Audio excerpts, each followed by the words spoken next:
Teaching resources for chemical engineering are available in the Cache Teaching Resources Center website, and these include quite a few resources for all of the core chemical engineering courses. So let's look at this website.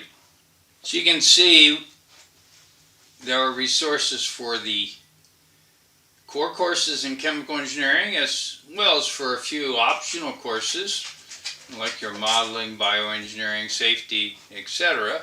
And let's look at one of the pages because this represents what you'll see on most of the pages that have course notes and example syllabi from different locations. And then we have the textbooks that are most commonly used to teach the course, links to screencasts, and links to concept tests, and then in this case a number of digital tools that are useful for teaching the course and can help to introduce computers into the course, and then some publications that would be useful for instructors. The idea of each of these pages is to provide materials to help instructors if they're teaching the course for the first time or they want to make changes and improvements in the course.